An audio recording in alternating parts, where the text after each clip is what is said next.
The stagecoach rattled to a stop in front of the dusty general store, and Eleanor Margaret stepped down onto the parched earth of Grass Valley, California, her heart hammering with anticipation and terror in equal measure as she searched the small crowd for the face of a man she had never met but was supposed to marry within the hour.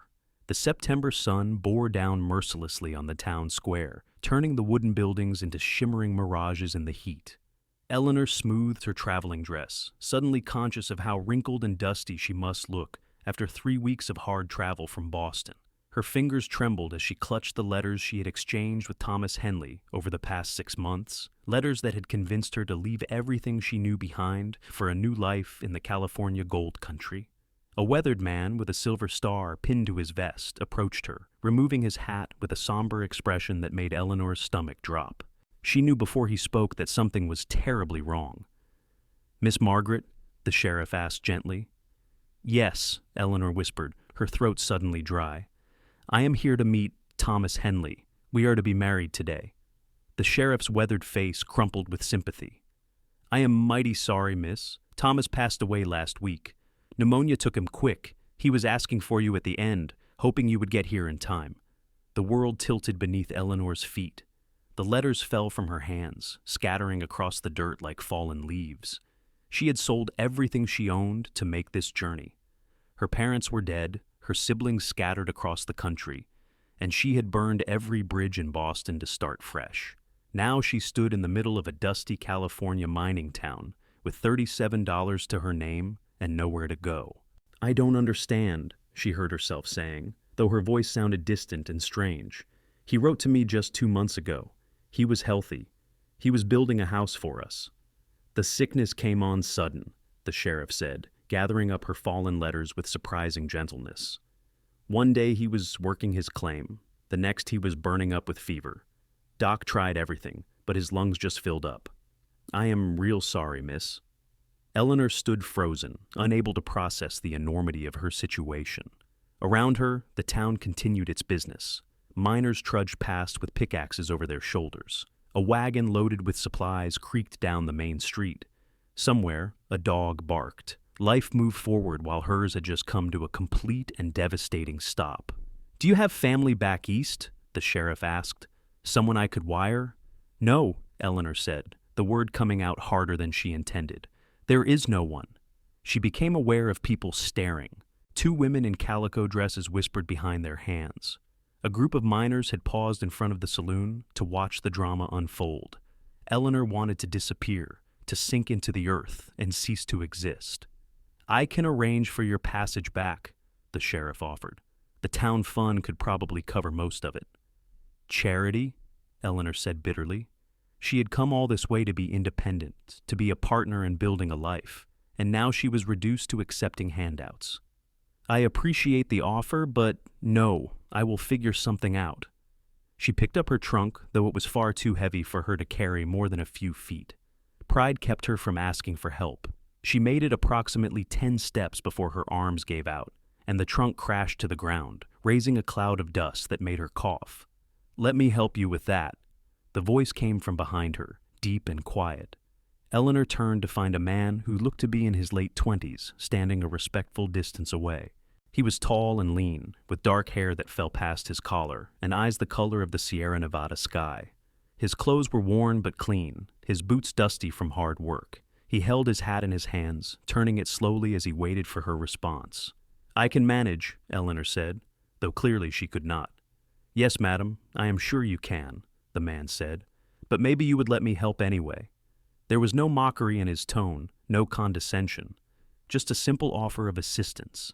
Eleanor felt something crack inside her chest, all the grief and fear and exhaustion of the past weeks threatening to pour out in a flood of tears she refused to shed in front of strangers.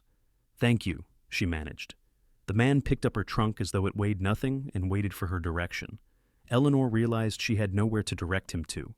"The boarding house, I suppose," she said, "if there is one." "There is," the man confirmed. "Follow me." They walked in silence through the dusty streets of Grass Valley. The town was larger than Eleanor had expected, swollen with fortune seekers drawn by the promise of gold. False-fronted buildings lined the main street, their fresh paint already fading under the relentless California sun. The sounds of hammering and sawing filled the air as new structures rose to meet the demand of the growing population. The boarding house was a two-story structure at the edge of town, painted a cheerful yellow that seemed incongruous with Eleanor's dark mood. The man set her trunk down on the front porch and knocked. A round-faced woman answered, wiping her hands on her apron. "Preston," she said warmly, then noticed Eleanor. "Oh my, you must be Thomas Henley's bride. I heard the stage came in. I am so sorry, dear." "This is Mrs. Cooper," Preston said, making the introduction. "She runs a respectable house here." "Thank you for bringing her, Preston," Mrs. Cooper said. "Come in, dear. Let me get you settled." Preston tipped his hat to Eleanor and turned to leave. She found herself calling after him. "Wait," she said. "I don't even know your full name. You have been very kind, and I would like to thank you properly." "Preston Davis," he said. "And no thanks are needed, Miss Margaret. I am sorry for your loss." He walked away before she could respond, his long stride carrying him quickly out of sight. Eleanor watched him go, feeling strangely bereft, then followed Mrs. Cooper inside. The boarding house was clean and plainly furnished. "Mrs.?" Cooper showed Eleanor to a small room on the second floor, with a narrow bed, a washstand, and a window that looked out over the town. "That will be $2 a week," Mrs. Cooper said. "Meals included. Breakfast at 6, dinner at noon, supper at 6. Eleanor did the math in her head. With her limited funds, she could afford perhaps 3 weeks, maybe 4 if she was careful. Then what? "I will take it," she said, because she had no other choice. Mrs. Cooper patted her hand. "Get some rest, dear. You look about done in. Supper will be ready in a few hours." Alone in the room, Eleanor finally allowed herself to sit down on the bed. The mattress was thin but clean, stuffed with straw that rustled beneath her weight. She looked down at her hands, still dusty from the journey, and wondered what on earth she was going to do. She had been a seamstress in Boston, working for a wealthy family who had dismissed her when their daughter got married, and they no longer needed her services. At 32, Eleanor had been considered past her prime for marriage in Boston society. Thomas Henley's advertisement for a wife had seemed like a gift from Providence, a chance to start over in a place where her age and lack of family connections would not matter. Now, Thomas was dead, and she was more alone than she had ever been. Eleanor lay back on the bed, fully clothed, and stared at the ceiling. She did not cry. She had learned long ago that tears solve nothing. Instead, she began to plan. She would need to find work immediately. Perhaps there was a dressmaker in town who needed help, or a family that required a governess. She would not go back east with her tail between her legs. She would not accept charity. She would survive, because that was what she had always done. Sleep claimed her before she realized it was coming, pulling her down into dreamless darkness. She woke to the sound of voices below and the smell of cooking food. The light streaming through her window had taken on the golden quality of late afternoon. Eleanor splashed water on her face from the basin, pinned up her hair, and made her way downstairs. The dining room was crowded with boarders, mostly men, all talking and laughing as they passed platters of food. Eleanor hesitated in the doorway, suddenly shy about inserting herself into this boisterous group. "There you are, dear," Mrs. Cooper said, spotting her. "Come sit. There is room here."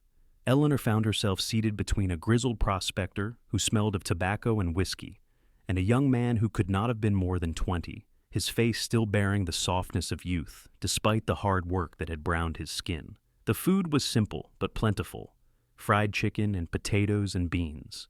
Eleanor ate mechanically, tasting nothing, aware of the curious glances from the other boarders. No doubt they had all heard about the mail-order bride whose groom had died before she arrived. She was a tragedy, a curiosity, something to discuss over drinks at the saloon. She was finishing her meal when the front door opened and Preston Davis walked in. He looked surprised to see her, then nodded politely and took a seat at the far end of the table. Mrs. Cooper immediately began heaping food onto his plate. "Working late again, Preston?" she asked. "Just finishing up some repairs on the Miller place," Preston said. "Lost track of time."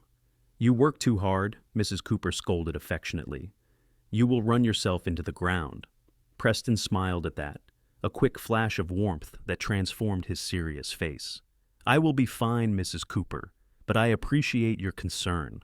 Eleanor found herself watching him as he ate, curious about this quiet man who had helped her without being asked. He seemed different from the other men at the table, less rough around the edges despite his worn clothes and calloused hands. There was a stillness about him, a quality of careful attention that suggested he noticed more than he said.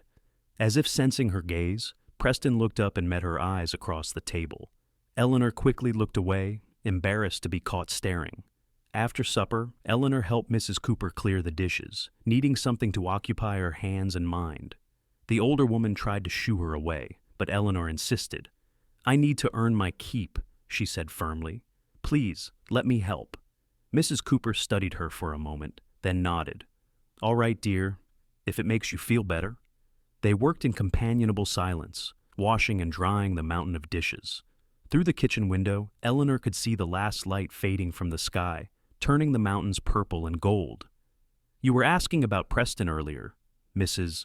Cooper said suddenly. "He is a good man. Came here about 5 years ago to try his hand at mining, but it turned out he was better with his hands than with a pickaxe. Now he does carpentry work, builds things, fixes things. Everyone in town trusts him." "That's nice," Eleanor said neutrally, not wanting to give the impression she had any particular interest. "He lives alone," Mrs. Cooper continued, as if Eleanor had not spoken. "Has a little cabin about a mile outside of town, up in the foothills. Keeps to himself mostly, though he's always willing to help when someone needs it. Lost his whole family in a wagon train accident when he was just 20. He was the only survivor." Eleanor's hand stilled in the dishwater. "That's terrible." "It was," Mrs. Cooper agreed. "But he did not let it break him. He just keeps going, keeps working, keeps living. I admire that about him." Eleanor understood, perhaps better than Mrs. Cooper realized. She too had learned to keep going after loss, to put one foot in front of the other, even when the path ahead was unclear. The next morning, Eleanor woke early and dressed in her best remaining dress, a deep blue cotton that brought out her eyes. She pinned her dark hair up carefully and surveyed herself in the small mirror above the washstand. She looked tired, but presentable. That would have to be enough. She spent the morning walking through Grass Valley, stopping at every shop and business to ask if they needed help. The general store did not need anyone. The milliner looked at her with pity and said business was too slow to hire. The hotel said they only employed men. By noon, Eleanor's feet hurt and her pride was in tatters. She was walking past a half-built house on the edge of town when she heard the sound of hammering. Curious, she paused to look. Preston Davis was up on the frame of the roof, shirtless in the heat, driving nails with steady, practiced strokes. Sweat gleamed on his shoulders, and Eleanor felt her face heat at the impropriety of watching him. She was about to move on when Preston noticed her. He set down his hammer and reached for his shirt, pulling it on as he climbed down the ladder. "Miss Margaret," he said, approaching the fence that separated the construction site from the road. "How are you holding up?" "As well as can be expected," Eleanor said, striving for dignity. "I have been looking for work." "Any luck?" "No." The word came out more bitter than she intended. Preston studied her with those calm blue eyes, and Eleanor had the unsettling feeling he could see right through her carefully maintained composure. "Can you cook?" he asked. "Yes, of course." "Can you mend clothes? Keep a house clean?" "I was a seamstress in Boston," Eleanor said, not sure where this was going. "I can do all of those things and more." Preston was quiet for a moment, seeming to turn something over in his mind. Then he said, "My cabin is a disaster. I am not home much except to sleep, and it shows. I cannot remember the last time I had a decent meal or wore a shirt without holes in it. I could use someone to help keep things in order." Eleanor stared at him. "Are you offering me employment?" "In a manner of speaking," Preston said, "room and board, plus $20 a month. You would have your own space, and I would respect your privacy. It would be a business arrangement, nothing improper." It was an outrageous suggestion. An unmarried woman living in a bachelor's home, even with separate quarters, would be scandalous. Eleanor opened her mouth to refuse, then closed it again. What did she care about scandal? She was already the subject of town gossip, and more importantly, she needed the work. "Why would you offer this to a stranger?" she asked. Preston shrugged. "You need help. I need help. Seems like it would benefit us both. And to be honest, Miss Margaret, that cabin is about to fall down around my ears if someone does not take it in hand. I am good at building other people's houses, but I cannot seem to find time to maintain my own. What would people say?" People will talk no matter what you do, Preston said simply. At least this way you will have a roof over your head and money in your pocket while they are talking. He had a point. Eleanor thought about her dwindling funds, about the limited time she had before she would be forced to make a decision she did not want to face. "Could I see the cabin first?" she asked. "Of course. I can take you out there this afternoon if you like. I need to pick up some tools anyway." They arranged to meet after he finished his work for the day. Eleanor spent the intervening hours in a state of nervous anticipation, torn between hope and fear. She told herself this was just a practical arrangement, a way to buy time until she figured out what to do next. It meant nothing more than that. Preston arrived at the boarding house promptly at 5, driving a wagon pulled by a sturdy bay horse. He helped Eleanor up onto the seat, his touch brief and impersonal, then clicked to the horse. They rode in silence through town and up into the foothills. The landscape here was beautiful in a stark way. Golden grass punctuated by dark green pines and the gray-blue shadows of distant mountains. The air smelled of sun, warmed earth, and sage. "How long have you lived here?" Eleanor asked, breaking the silence. "About 5 years, like Mrs. Cooper probably told you," Preston said, with a slight smile that suggested he knew exactly what the landlady had said. "I came thinking I would strike it rich in the gold fields, but I learned pretty quick that mining was not for me. Turned out I was better at building things than digging them up." "Do you ever regret not going back east?" "No," Preston said firmly. "There was nothing for me back there. Everything I knew was gone. At least here I could start fresh, be whoever I wanted to be instead of whoever I was supposed to be." Eleanor understood that feeling all too well. "Is that why you left Missouri?" Preston glanced at her, surprised. "Mrs. Cooper told you that too?" "She mentioned you lost your family. I am sorry." "It was a long time ago," Preston said, his voice carefully neutral. "I was 20 years old, thought I knew everything. My parents wanted to try their luck in California, and I came along because I did not have any better ideas. Cholera got most of the wagon train somewhere in Wyoming. My folks, my 2 sisters, dozens of others. I was one of the few who did not get sick, never could figure out why I was spared, and they were not." The pain in his voice was old, but still sharp around the edges. Eleanor reached out without thinking and placed her hand over his on the reins. Preston looked at her hand, then at her face, and something passed between them, an understanding that needed no words. "I am sorry," Eleanor said again, meaning it. "Me too," Preston said softly. "About Thomas, I mean. I did not know him well, but he seemed like a decent man. You would have been happy with him, I think. I suppose I will never know now." They rode the rest of the way in companionable silence. The cabin appeared around a bend in the trail, a small structure built of rough-hewn logs with a stone chimney and a covered porch. It sat in a clearing surrounded by pines, with a view down the valley that took Eleanor's breath away. "It is beautiful," she said, without thinking. "The location is," Preston agreed. "The cabin itself needs a lot of work." That was an understatement. Inside, the single room was indeed a disaster. Clothes were scattered across the floor, dirty dishes were piled in a bucket, and dust covered every surface. The bed in one corner was unmade, the blankets tangled. A small table and 2 chairs sat near the fireplace, both covered with tools and papers. But the bones of the place were good. The floor was solid, the walls straight, the roof intact. There was a window that let in plenty of light and a door that hung true on its hinges. With some cleaning and organization, it could be quite comfortable. "There is a lean-to out back I could close in," Preston said, watching her face anxiously. "Make it into a proper room with a door and everything. You would have complete privacy." Eleanor walked slowly around the space, taking it all in. This was madness. She should return to the boarding house, find some other solution, anything but this. But when she looked at Preston standing in the doorway, hat in his hands, she saw the loneliness in his eyes that probably matched her own. "Stay anyway," Preston said quietly. "I could use the company." Those simple words settled something in Eleanor's chest. This was not charity. This was 2 lonely people helping each other survive in a harsh world. "All right," she said. "I will stay." Relief washed over Preston's face. "Thank you, Miss Margaret. If we are going to be living under the same roof, you should call me Eleanor."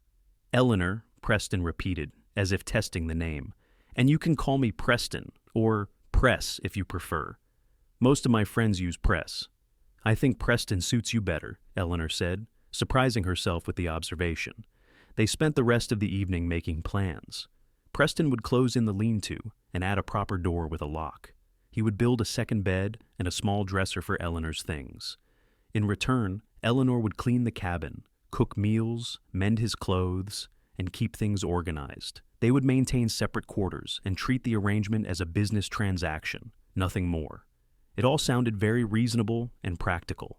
Neither of them acknowledged the undercurrent of something else, something neither was ready to name. Preston drove Eleanor back to town as the sun was setting, painting the sky in shades of orange and pink. At the boarding house, he helped her down from the wagon, his hand steady on her waist for just a moment longer than necessary. "I will get started on that room tomorrow," he said. "Should take me about a week to get everything ready. Is that acceptable?" "That's fine," Eleanor said.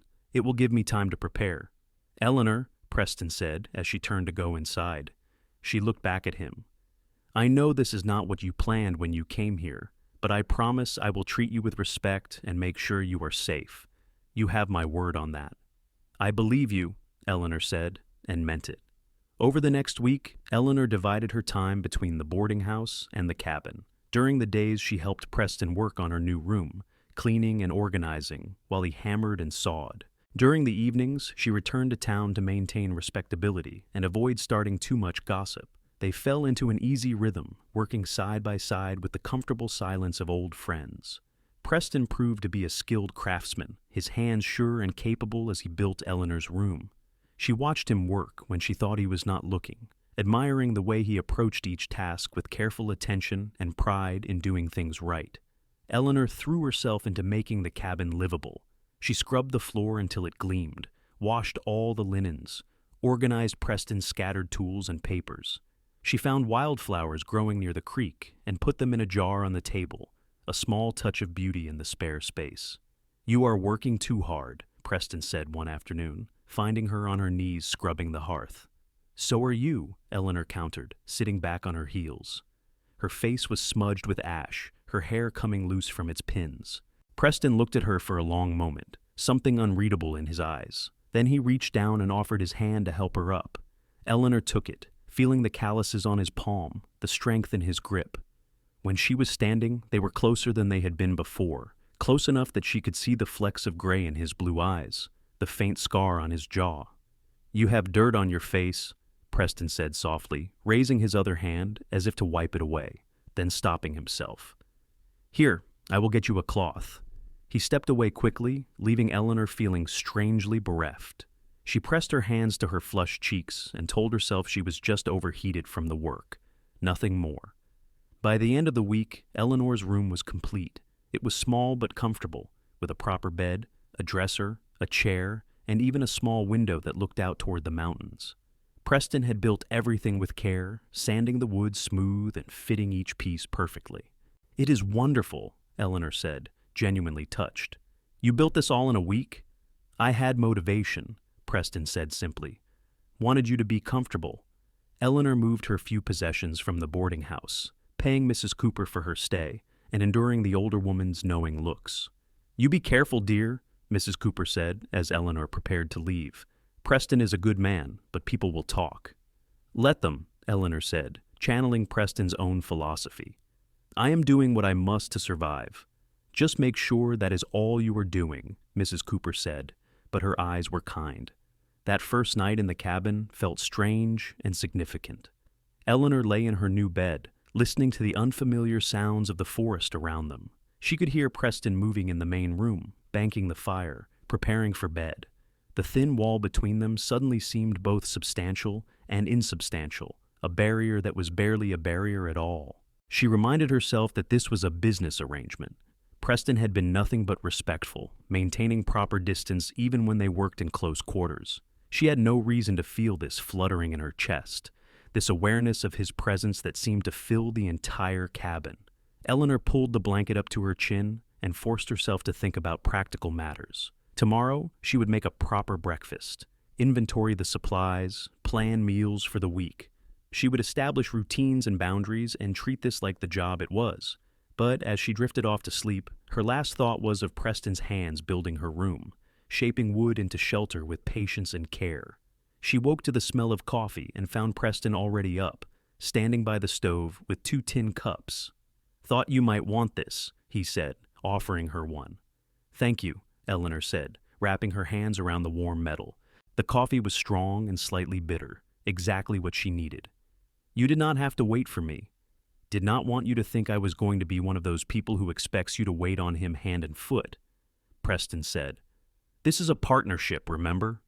Eleanor smiled at that. "Still, I think cooking breakfast falls under my responsibilities. Let me take over the kitchen from now on." "If you insist," Preston said, sounding relieved. "I will not pretend my cooking is anything to write home about." Eleanor took stock of the supplies and found them wanting: beans, bacon, coffee, flour, and not much else. She made a mental list of what they would need from town. "I usually eat in town during the day while I'm working," Preston said, as she cooked bacon and flatbread. "So you only need to worry about breakfast and supper." "That's fine," Eleanor said. "Though you should take something with you for lunch. You are working hard. You need to eat."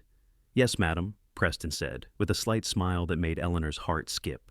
They ate together at the small table, and Eleanor was struck by how domestic it felt, how natural, as if they had been doing this for years instead of days. After breakfast, Preston left for his work in town, and Eleanor was alone in the cabin for the first time. She spent the day continuing her organizing efforts, then ventured out to explore the area around the cabin. She found a vegetable garden that had gone to seed, a small chicken coop that stood empty, and a creek that ran cold and clear through the trees.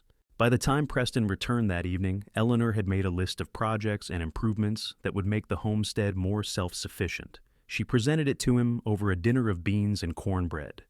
"A vegetable garden would save us money," she said, "and chickens would give us eggs. I could do most of the work myself if you can help with the heavy tasks." Preston studied the list, impressed. "You have been busy. This is all good thinking, though it is getting late in the season for planting." "We could start preparing the ground now," Eleanor said. "Get it ready for spring, and we could get chickens right away." "All right," Preston agreed. "I will talk to some folks in town, see what I can arrange." They fell into a comfortable routine over the following weeks. Preston worked in town during the day while Eleanor tended the homestead. In the evenings, they worked together on improvements. Preston repaired the chicken coop while Eleanor cleaned it out.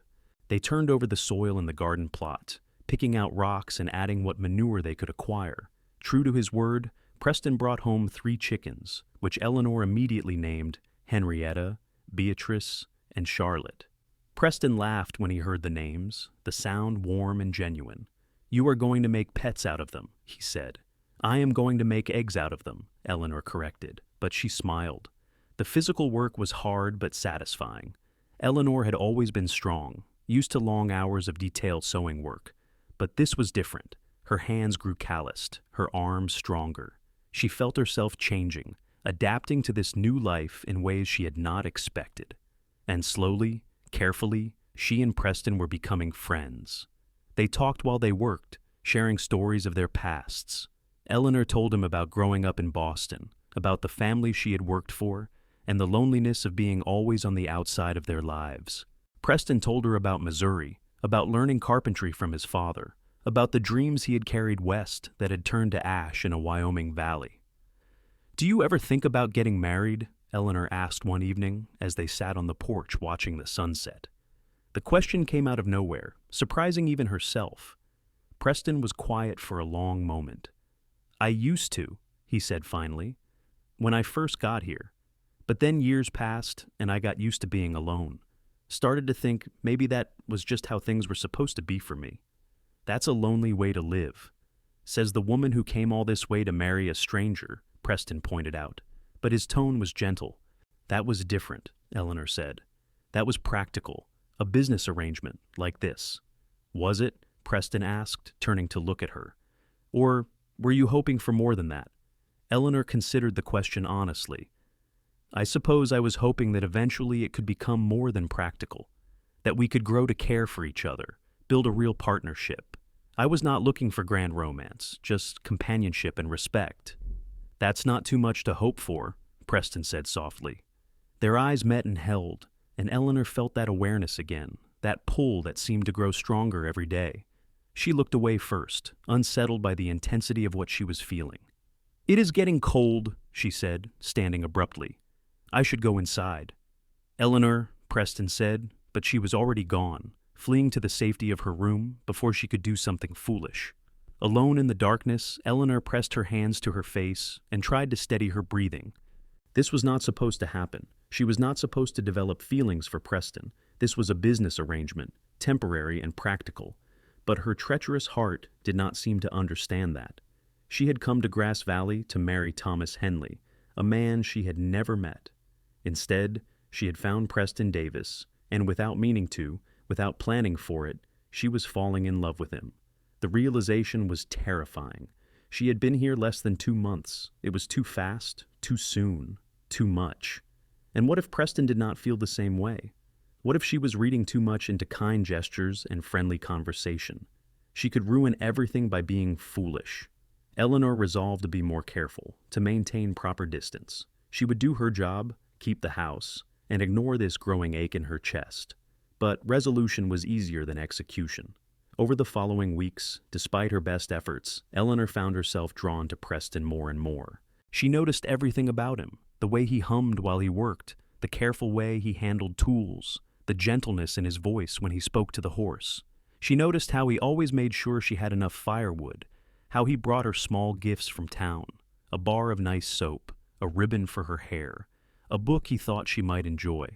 She noticed, too, the way he looked at her sometimes when he thought she was not paying attention. There was something in his gaze that made her breath catch, something warm and wanting that he quickly shuddered when their eyes met. October arrived, bringing cooler weather and the first hint of the winter to come. Eleanor spent her days preserving food, putting up what vegetables she could acquire from the farms outside town. Preston built her proper shelves for storage, working by lamplight after his day's work was done. "You do not have to do all this tonight," Eleanor said, watching him sand the wood smooth. "You must be exhausted." "I want to make sure you have everything you need," Preston said. "Winter comes hard here in the mountains. We need to be prepared."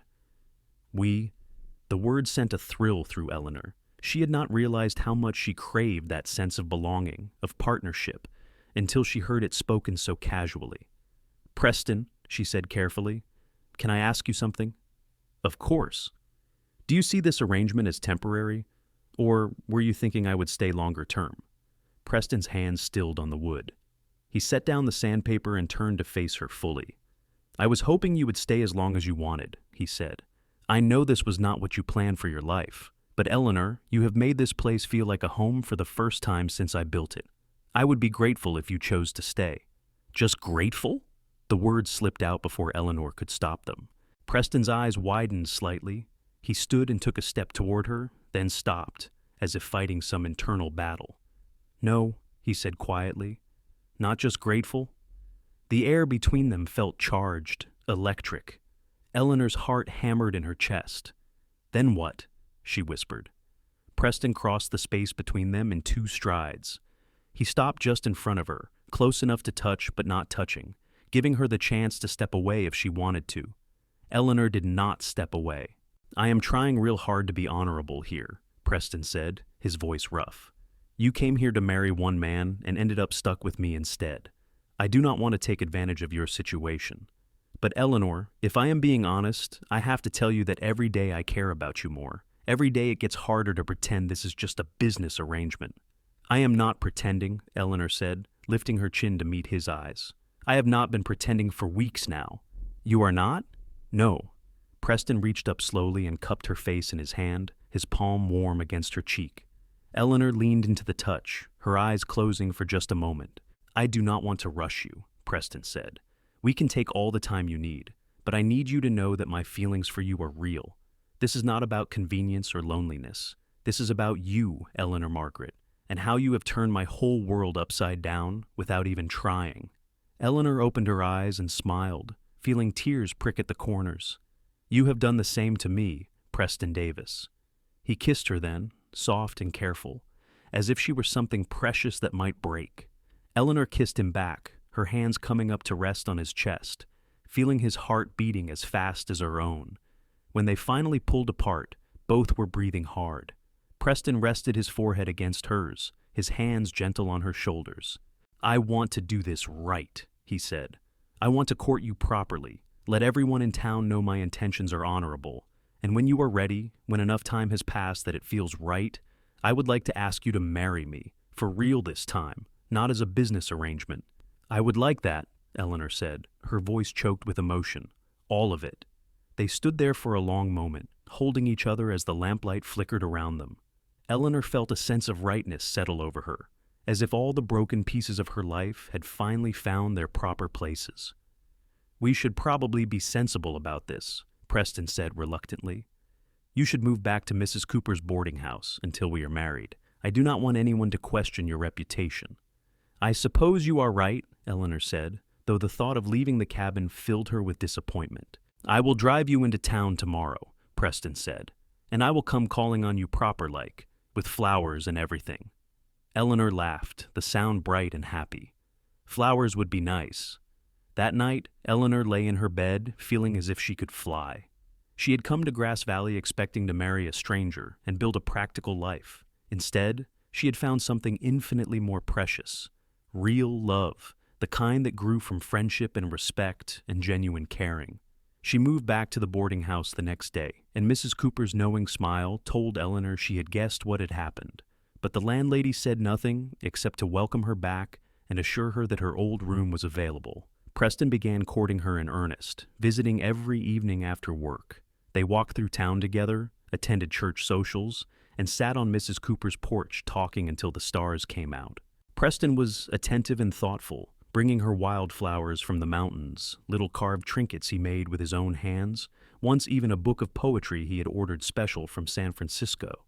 The town gradually accepted their courtship.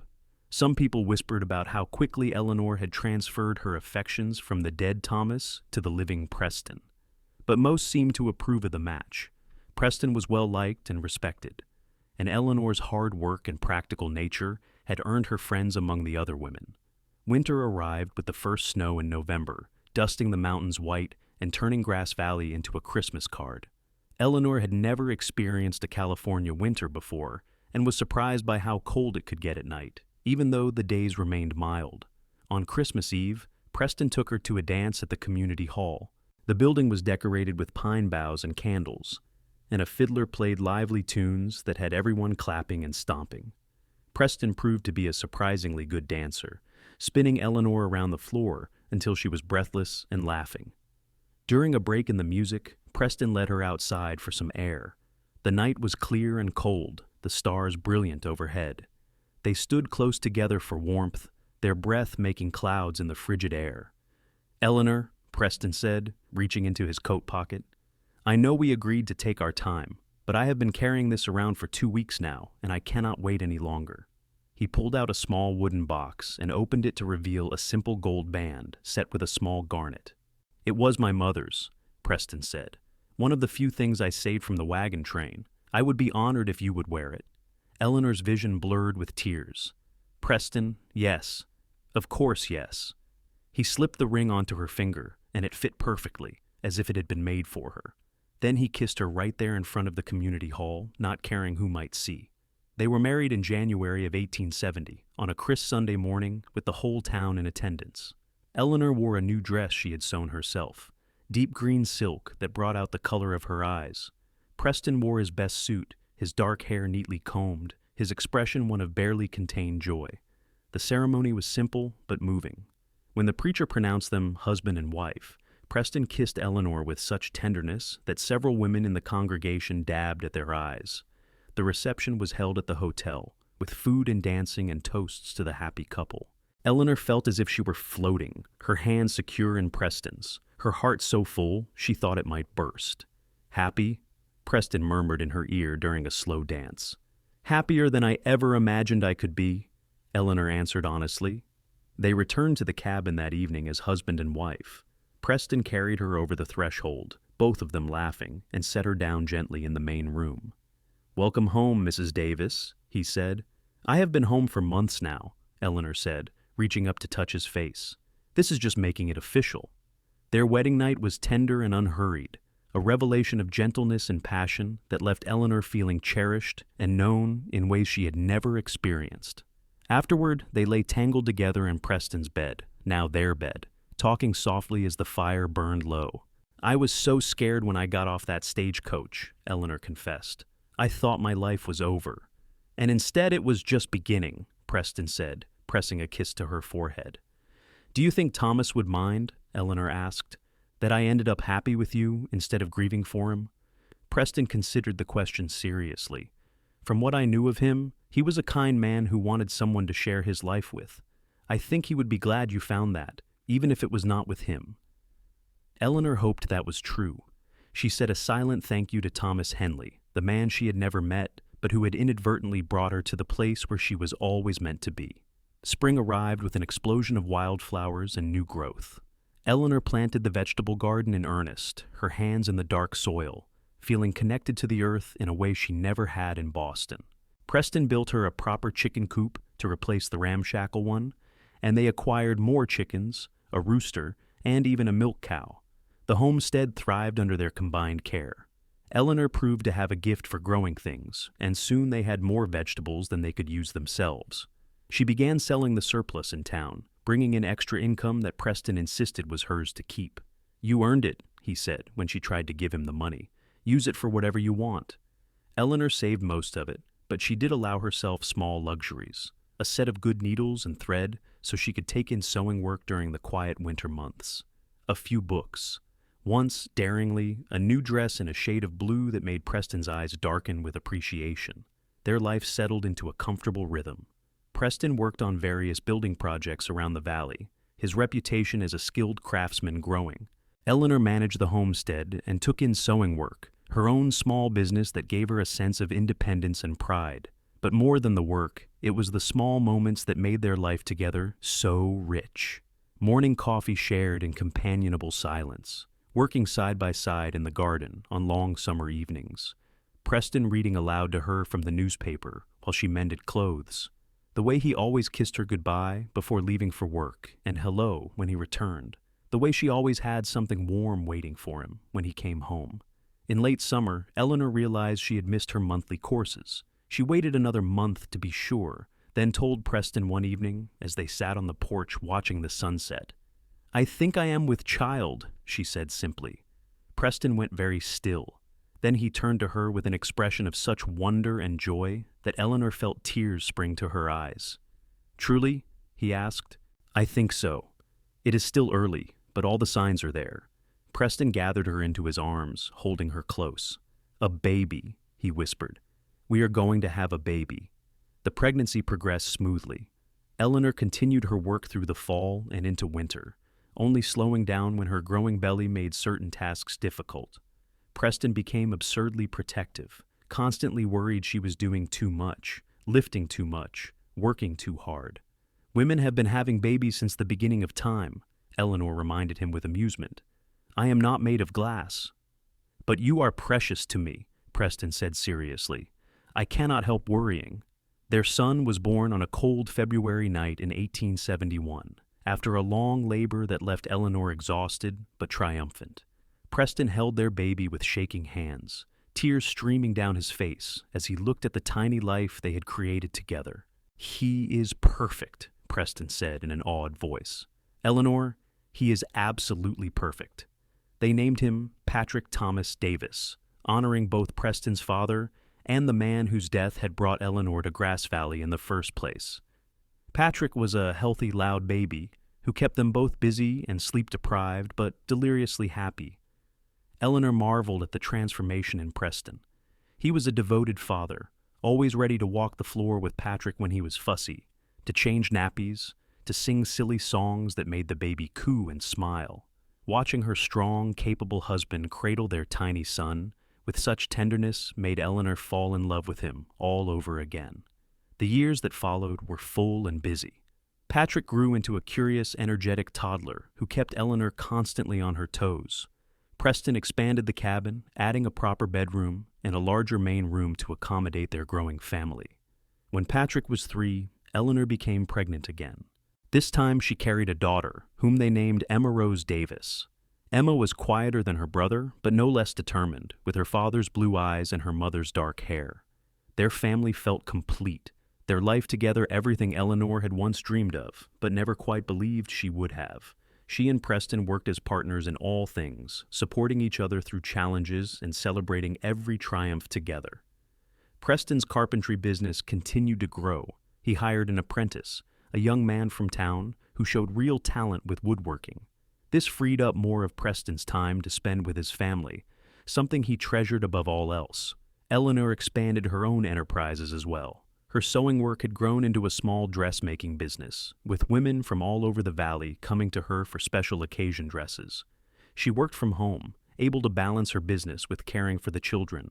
The years passed quickly, marked by the changing seasons and the milestones of their children's lives.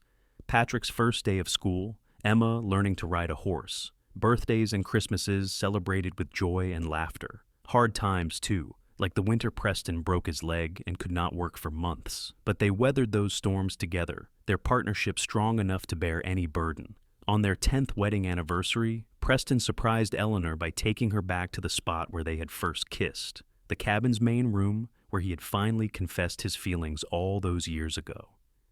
"Do you remember that night?" he asked, holding both her hands. "Every detail," Eleanor said.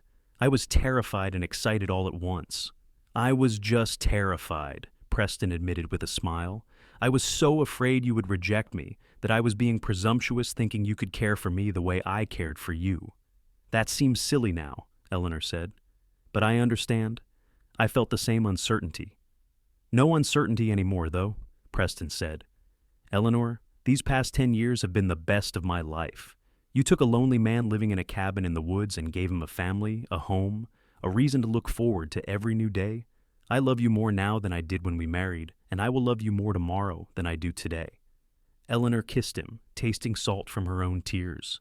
"You gave me a second chance when I thought my life was over. You gave me love and partnership and a family I never thought I would have. Everything good in my life comes from that moment you offered to let me stay, when you said you could use the company." "Best decision I ever made," Preston said firmly. They held each other as the sun set outside, their children playing in the yard, their life together, a testament to the unexpected ways love could find you when you least expected it. Patrick grew into a serious young man with his father's build and his mother's practicality. He learned carpentry from Preston and showed real talent for it. Emma was more artistic, spending hours drawing and painting the mountains she loved. Both children grew up secure in the knowledge that they were deeply loved and valued. When Patrick was 18 and Emma 15, the family took a trip to San Francisco, the first time Eleanor had been to a city since leaving Boston nearly 2 decades earlier. The noise and crowds overwhelmed her at first, making her realize how much she had changed from the woman who had stepped off that stagecoach so many years ago. "Do you ever miss city life?" Preston asked as they walked along the waterfront. "Not for a moment," Eleanor said honestly. "Everything I need is in Grass Valley, with you." They returned home grateful for their quiet life in the mountains. Preston was 52 now, his dark hair liberally streaked with gray, his body still strong, but bearing the marks of decades of hard physical work. Eleanor was 51, her face lined but her eyes still bright, her hands still capable and sure. Their love had deepened over the years, moving beyond the initial passion into something more profound and lasting. They knew each other completely, could communicate with a glance, work together with the practiced ease of long partnership. They still made time for romance, for stolen kisses and intimate evenings, but the foundation of their relationship was the deep friendship and respect they had built from the very beginning. When Patrick announced his engagement to a nice girl from town, Eleanor wept with happiness at the wedding. She watched her son pledge his life to his bride and remembered her own wedding day, the joy and hope and love that had filled her heart. Preston squeezed her hand, knowing exactly what she was thinking. "Another beginning," he said softly. "Just like ours," Eleanor agreed. Patrick and his bride built a house just down the valley from the original cabin, close enough to visit but far enough for independence. Within 2 years, they gave Preston and Eleanor their first grandchild, a little boy they named after Preston. Emma, meanwhile, surprised everyone by announcing she wanted to study art in San Francisco. Eleanor supported her daughter's dreams, even as her heart ached at the thought of Emma leaving. Preston, ever practical, made sure Emma had enough money and connections to stay safe in the city. "She has to follow her own path," he told Eleanor as they watched Emma's stagecoach disappear down the road. "Just like you did when you came here." I know, Eleanor said, wiping her eyes, but that does not make it easier. Emma returned home regularly, each time bearing paintings and sketches of city life. But she always said the same thing, that the mountains called to her, that Grass Valley was home. Eventually she returned permanently, setting up a small studio in town where she taught art and sold her paintings to tourists passing through. The years continued their steady march. Preston's apprentice took over more of the heavy work as Preston eased into semi-retirement. Eleanor still took in some sewing work, but spent more time with her grandchildren, of whom there were eventually 5. The cabin that had once housed 2 lonely people now rang with the laughter of children and grandchildren, a center of family life that Eleanor treasured. On their 25th wedding anniversary, the whole family gathered for a celebration. Patrick and his wife brought their children. Emma came with her new husband, a kind man who shared her love of art. Mrs. Cooper, now elderly but still sharp, attended as well, declaring she had known from the beginning that Eleanor and Preston were meant for each other. "You two proved me right," she said with satisfaction. "Best match I ever saw." That evening, after everyone had left and they were alone in their bedroom, Preston pulled Eleanor into his arms. 25 years, he said wonderingly. "Seems like yesterday and forever at the same time." "I cannot imagine my life without you," Eleanor said simply. "You are the best thing that ever happened to me." "Second best," Preston corrected with a smile. "The best thing was having the courage to step off that stagecoach even though everything had gone wrong. You could have gotten right back on and gone home, but you stayed." "You asked me to stay," Eleanor reminded him. "You said you could use the company." "I could," Preston said seriously. "I needed you, Eleanor. I just did not know how much until you were here." They made love that night with the same tenderness and passion that had always characterized their relationship, their bodies fitting together with the familiarity of long practice, their hearts still racing at each touch. Afterward, they lay tangled together, talking softly about the past and the future, about their children and grandchildren, about the life they had built together from such unpromising beginnings. "If you could go back," Preston asked, "would you change anything?" Eleanor thought about the question seriously. If she had not answered Thomas Henley's advertisement, she never would have come to California. If Thomas had not died, she would have married him instead. Her entire life would have been completely different. "No," she said finally. "As painful as it was, as scared as I was, all of it led me to you, to this life, to our family. I would not change a single thing." "Not even arriving to find your groom had died?" Preston asked gently. "Not even that," Eleanor confirmed, "because it meant I found you instead. And Preston, you are worth every moment of fear and uncertainty I endured." Preston kissed her, his lips soft against hers. "I love you, Eleanor Davis. I have loved you from the moment you stood in my half-built doorway covered in ash and told me my cabin was beautiful." Eleanor laughed at the memory. "I was trying so hard to be practical and sensible." "You were trying so hard to survive," Preston corrected. "And you did more than survive, my love. You thrived. We both did." They fell asleep in each other's arms, grateful for every moment they had been given. The years flowed by like water, each one bringing its own joys and sorrows.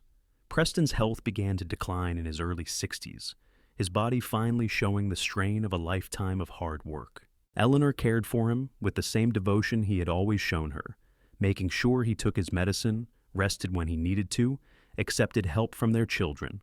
"I am not ready to be old yet," Preston grumbled one afternoon as Eleanor fussed over him. "You are not old," Eleanor said firmly. "You are experienced. There is a difference." "I feel old when I cannot do the work I used to do." "Then find new work," Eleanor suggested. "Teach Patrick's boys woodworking. Pass on your knowledge. That is just as valuable as the building you used to do." Preston took her advice, spending his days teaching his grandsons the craft he loved. The boys adored their grandfather, hanging on his every word, eager to learn from his years of experience. Watching Preston with the children, Eleanor felt her heart swell with love and gratitude for the life they had shared. They celebrated their 30th anniversary quietly, just the two of them on the porch of the cabin that had witnessed so much of their life together. The sun set over the mountains in shades of gold and crimson, painting the world in colors so beautiful they seemed unreal. 30 years, Eleanor said softly. "It has gone so fast." "The best years of my life," Preston said, reaching for her hand. His grip was not as strong as it once was, his fingers marked with age spots and arthritis, but his touch still sent warmth through Eleanor's entire body. "Mine too," Eleanor agreed. "I think about that girl who stepped off the stagecoach, so scared and lost, and I barely recognize her." "She is still in there," Preston said, "just stronger now, surer of herself." "Because of you," Eleanor said. "You gave me the space to become who I was meant to be." "We gave each other that," Preston corrected. "That is what love is supposed to do."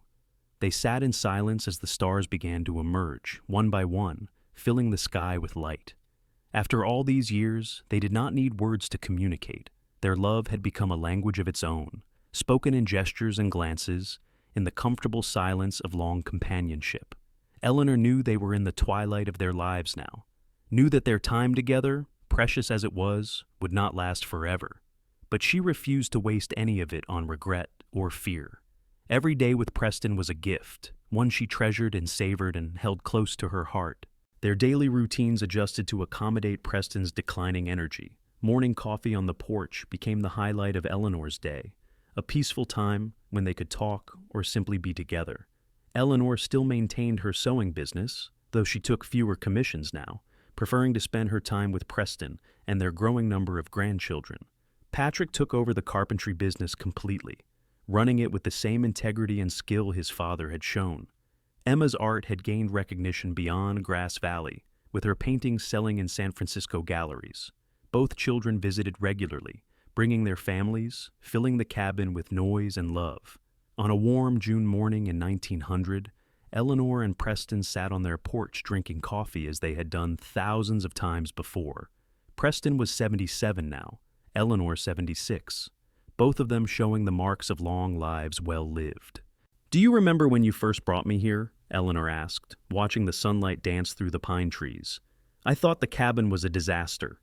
"It was a disaster," Preston said with a laugh. "I am amazed you agreed to stay." "I did not have much choice at the time," Eleanor reminded him. "But I am glad I did. This place, this life, you, Preston, all of it has been more than I ever dreamed possible." "We built something good here," Preston agreed. "Something that will last long after we are gone." They sat quietly for a while, comfortable in each other's presence. Eleanor noticed Preston's breathing had become labored, saw the gray tinge to his skin that had worried her for weeks now. She knew, with the certainty of long love, that their time was growing short. "Preston," she said softly, "if something happens, if you have to go before me, I need you to know that loving you has been the greatest joy of my life. I would do it all again, exactly the same way." Preston turned to look at her, his blue eyes still clear and bright despite his age. "Eleanor Margaret Davis, you have been my salvation. You took a lonely, broken man and made him whole. You gave me a family, a purpose, a reason to wake up every morning grateful to be alive. Whatever time we have left, whether it is days or years, know that you are the love of my life and always will be." Eleanor felt tears stream down her face. She reached for Preston's hand and held it tight, feeling his familiar warmth, the strength that remained even as his body failed. "I love you," she whispered. "I love you too," Preston said. "Always have, always will." Preston passed away peacefully 3 days later, in his sleep, with Eleanor beside him holding his hand. The grief was overwhelming, a physical pain that stole Eleanor's breath. But underneath the sorrow was gratitude for the 30 years they had shared, for the love that had sustained them both, for the family they had built together. The funeral was attended by what seemed like the entire valley. Preston had touched many lives with his kindness and skill, and people came from miles around to pay their respects. Eleanor stood between her children, drawing strength from their presence, and listened as person after person shared stories of how Preston had helped them, taught them, made their lives better. In the months that followed, Eleanor adjusted to life without Preston. It was hard, harder than anything she had ever done. The cabin felt empty despite the constant visits from her children and grandchildren. She woke reaching for him and found only cold sheets. She turned to share some observation and found no one there to listen. But she kept living, because that was what Preston would have wanted. She tended her garden, took in sewing work, spent time with her grandchildren. She told them stories about their grandfather, keeping his memory alive through the tales of his kindness and strength and love. On what would have been their 32nd anniversary, Eleanor returned to the spot where Preston had first kissed her, where he had confessed his feelings all those years ago. She sat in the chair he had built, now old and worn but still sturdy, and talked to him as if he were still there. "I miss you every day," she said to the empty room. "But I am grateful, Preston, grateful for every moment we had together. You saved me when I thought I was beyond saving. You loved me when I did not think I deserved love. You gave me a life beyond my wildest dreams." Eleanor lived 7 more years without Preston, long enough to see her great-grandchildren born, to watch her family continue to grow and thrive. She remained sharp and capable until the end, still sewing, still gardening, still telling her stories about the cowboy who had asked her to stay when she had nowhere else to go. She passed away quietly in her sleep at the age of 83, in the cabin that had been her home for over half a century. Her children found her in the morning, peaceful in death, her expression serene. On the nightstand beside her bed was the photograph taken on her wedding day. She and Preston young and full of hope, ready to face whatever the future held together. They buried Eleanor beside Preston in the small cemetery overlooking Grass Valley, their graves marked with simple stones that bore their names and the years they lived. But their real legacy was not in stone, but in the lives they had touched, the family they had raised, the love they had shared. Patrick and Emma often brought their children and grandchildren to visit the graves, sharing stories of the grandmother who had come west to marry a stranger and found true love instead, and the grandfather who had offered her a place to stay when she had nowhere to go. The cabin remained in the family, passed down through generations, each one adding their own improvements while respecting the bones of the structure Preston had built with such care. The garden Eleanor had planted continued to flourish, tended by hands that carried her blood. The chicken coop still housed chickens, great-great-great-granddaughters of Henrietta, Beatrice, and Charlotte. And on quiet evenings, when the sun set over the mountains in shades of gold and crimson, those who visited the cabin swore they could feel the presence of Eleanor and Preston, their love still lingering in the place where they had built their life together, a testament to the power of second chances and the courage to stay when everything seems lost. The story of Eleanor Margaret and Preston Davis became a family legend, passed down through the years, a reminder that love could be found in the most unexpected places, and that sometimes the greatest tragedies led to the greatest joys. Their descendants remembered them not as perfect people, but as real ones, who had faced hardship and loss and chose to build something beautiful from the ruins of broken plans. In the archives of Grass Valley, preserved in careful script, are the marriage records showing Eleanor Margaret's marriage to Preston Davis in January 1870, a simple legal document that represented so much more than words on paper. That document stood as proof that 2 lonely people had found each other, had built a family, had created a legacy of love that would endure long after they were gone. And every year, on the anniversary of Eleanor's arrival in Grass Valley, the family gathered at the cabin for a celebration. They told the old stories, remembering how Eleanor had stepped off that stagecoach, expecting to marry Thomas Henley, and found Preston Davis instead. They raised their glasses to toast the memory of a cowboy who had asked a stranger to stay, who had offered her company when she needed it most, who had fallen in love without meaning to, and had spent the rest of his life grateful for that unexpected blessing. The mountains stood eternal over the valley, watching over the descendants of Eleanor and Preston, the land they had worked and loved still bearing fruit. The cabin they had shared still stood strong, a physical reminder of the foundation they had built, not just in wood and stone, but in trust and love and partnership. Eleanor had arrived in Grass Valley thinking her life was over. That fate had dealt her a cruel blow from which she would never recover. Instead, she had found Preston, and together they had proved that even the darkest moments could give way to light, that loss could transform into gain, and that love, real and lasting love, was worth every risk, every fear, every moment of uncertainty. Their story ended not in tragedy, but in triumph, not in loneliness, but in legacy. 2 people who should have been strangers became partners, lovers, soulmates. They raised a family, built a life, and loved each other through all the years they were given. And when death finally parted them, it was not an ending, but a transition, their love transcending the physical world, living on in the hearts and memories of everyone they had touched. This was the story of Eleanor Margaret and Preston Davis, and it was a good story, A true story. A story worth remembering. A story of how she arrived to find her groom had died. How a cowboy said, "Stay anyway, he could use the company."